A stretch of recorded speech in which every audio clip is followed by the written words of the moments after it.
అదే RTV app వార్తల్ని క్షణాల్లో చదివే అవకాశం ఉంటుంది. ఒక న్యూస్ పేపర్, ఒక టెలివిజన్ ఛానల్ మీ చేతుల్లో ఎప్పుడూ ఉంటాయి. నేను స్ట్రైట్గా ఈరోజు మీ ద్వారా ఒక్కటే అడుగుతున్నా. అడిగిన క్వశ్చన్ అండ్ ఆన్సర్కే నువ్వు ఆన్సర్ చెప్పగలిగితే, ఎందుకంటే ఇది నీ వ్యక్తిత్వానికి సంబంధించి.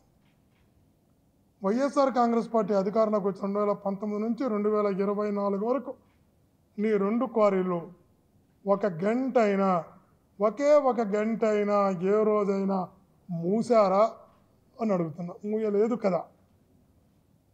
నీ అఫిడవిట్లోనే పేర్కొన్నారు, మీరు మీ అఫిడవిట్లోనే పేర్కొన్నారు నాకు 12 లారీలు ఉన్నాయి ట్రాన్స్పోర్ట్, పిఆర్ ట్రాన్స్పోర్ట్ అని.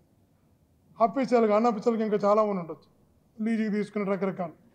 నీ 12 లారీలు ఏ రోజైనా, ఒక్క రోజైనా, ఒక్క లారీ అయినా ఏ రోజైనా ఆపారా అని అడుగుతున్నా. మీకున్నటువంటి స్టోన్ పాలిషింగ్ ఇండస్ట్రీ ఏదైతే ఉందో, కరెంట్ ఛార్జీలు మీరు బకాయి ఉన్న మాట వాస్తవం అయితే వాస్తవమే కదా. కరెంట్ ఛార్జీలు బకాయి ఉన్నా కూడా విద్యుత్ శాఖ మంత్రిగా మా పెద్దిరెడ్డి గారే ఉన్నా కూడా నీ పాలిషింగ్ ఇండస్ట్రీ కొనసాగిందా లేదా అని అడుగుతున్నా. 2 సంవత్సరాల ముందు మా క్వారీకి 50 కోట్లు, 50 కోట్లు అంటే నేను హైలైట్ చేసా, మీకు అన్ని డిస్ట్రిబ్యూట్ చేస్తాను. 47,79,33,232 రూపాయలు, అక్షరాల 48 కోట్లకి అది మాకు డిమాండ్ నోట్ ఇచ్చారు. ఇమ్మీడియట్గా మీకు కావాలి అంటే 5 టైమ్స్ పెనాల్టీ పక్కన 250 కోట్లు పెడితే మీకు ఇస్తామని చెప్పారు.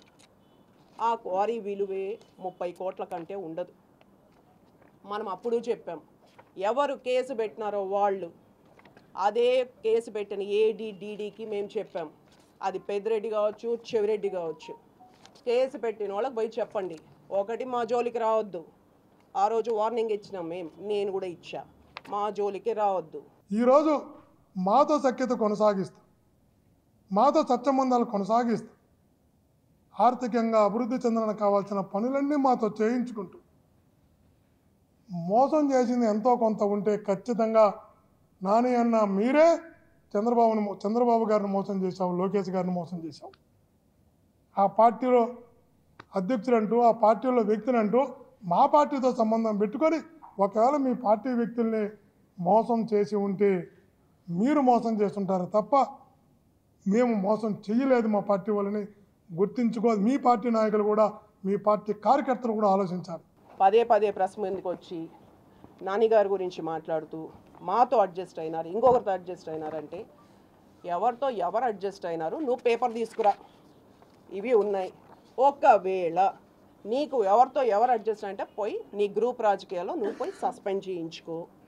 అండ్ నువ్వు చెవిలో పువ్వు పెడితే మీరు చెప్పే అబద్ధాలకి, కథలకి ఇక్కడ ఉండేది మోసపోవడానికి జగన్ గారు కాదు.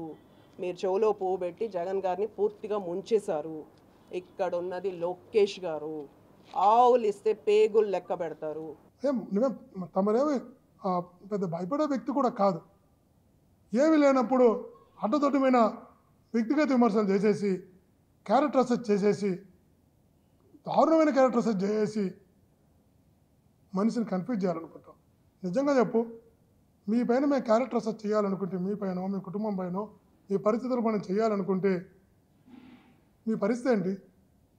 బంగారం లాంటి బిడ్డ మీ కోడలకు వచ్చింది.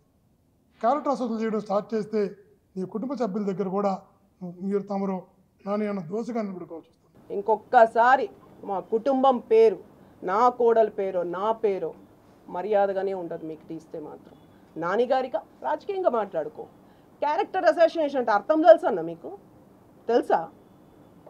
మీ వ్యక్తిగత జీవితంలోకి తొంగి చూస్తే దాన్ని అంటారు. రాజకీయంగా మేము ప్రశ్నిస్తే నువ్వు సమాధానం చెప్పు. క్యారెక్టర్ అసాసినేషన్ అంటే అర్థం తెలుసా మీకు? మా కోడల గురించి, నా గురించి, నా పేర్లు, బాబు పేర్లు, దాన్ని క్యారెక్టర్ అసాసినేషన్. మా పేర్లు నీకెందుకు? రాజకీయంగా నానిగారు, మీరు పదే పదే నానిగారు చంద్రగిరి ఎమ్మెల్యే, దాన్ని మీరు మైండ్కి ఎక్కించుకోవాలి. సుధారెడ్డి కాదు. కానీ తన మాట్లాడినటువంటిది ఎవరే రే చాలా మాట్లాడారు. సంతోషం, ఇబ్బంది ఏం లేదు. ఎందుకంటే ఒక మనిషి ఆలోచన విధానం, విచక్షణ ఒక్కొక్కలా ఉంటుంది. నాకు డౌట్ వచ్చింది, ఇలా మాట్లాడాలని చెప్పి నాకు ఎవరో చూపించారు. అది రే ఒరే చాలా వ్యక్తిగతంగా విమర్శించాడు, ఏందేందో మాట్లాడినాడు. రే అన్న ఒకసారి ఇదో మన ఎప్పుడో డిగ్రీ అన్నాడు, డిగ్రీ చదువుకునే ఇలా మాట్లాడతారని నెట్లో అతను అప్పుడు పోయి డౌన్లోడ్ చేయమన్నా. అరే అయితే నేను చదువుకున్నాడు అర్థం కావడం లేదు, డిగ్రీ చదువుకోండి ఇలా మాట్లాడినాడు కదా అని. చూస్తే 10th క్లాస్ అని ఉంది. నేను అనుకున్నా తను అప్పుడు తను రాసుకున్నది 10th క్లాస్ అని. నిన్న నానిగారు అన్నట్టు చాలా కష్టం. ఎందుకంటే మీరు నిన్న చాలా అవహేళన చేస్తూ 10th క్లాస్ పాస్ అయిన వ్యక్తి కదా తెలియదు అని. చెవులు 2 పెట్టి బాగా వినండి. 10th క్లాస్ పాస్ అయిన పులివర్తి నాని గారనే నా భర్త, చంద్రగిరి ఎమ్మెల్యే అయిన నా భర్త కరెక్ట్గా నెల రోజుల్లో 4 డిగ్రీలు ఉండి 5 సంవత్సరాలు 10 సంవత్సరాలు అధికారంలో ఎమ్మెల్యేగా ఉండి 5 సంవత్సరాలు అధికారంలో ఉండి 4 డిగ్రీలు ఉన్న మీకు చేతగాని పనులని 10th క్లాస్ పాస్ అయిన నా భర్త, చంద్రగిరి ఎమ్మెల్యే అయిన పులివర్తి నాని అనే నా భర్త నెల రోజుల్లో చేసిన పనులు.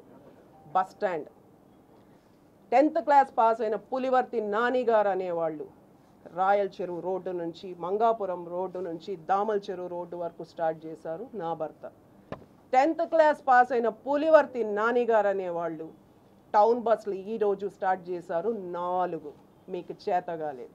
10th క్లాస్ పాస్ అయిన పులివర్తి నాని గారు చంద్రగిరి ఎమ్మెల్యే అయిన నా భర్త పోస్ట్ మార్టం రూమ్ని చంద్రగిరి హాస్పిటల్లో ఇబ్బందులు పడకుండా, రుయా స్విమ్స్ అని పెద్ద హాస్పిటల్పై పడిగాపులు కాయకుండా చంద్రగిరిలో హాస్పిటల్లోనే స్టార్ట్ చేశారు. 10th క్లాస్ పాస్ అయిన పులివర్తి నాని గారైన నా భర్త చేతిలో 44,000 ఓట్లతో మీరు ఓడిపోయినారనేది గుర్తుపెట్టుకోవాలి. మరిన్ని వీడియోస్ కోసం ఛానల్ ని సబ్స్క్రైబ్ చేయండి, లేటెస్ట్ అప్డేట్స్ కోసం వాట్సాప్ ఛానల్ ని ఫాలో చేయండి అండ్ లింక్ డిస్క్రిప్షన్ లో ఉంది.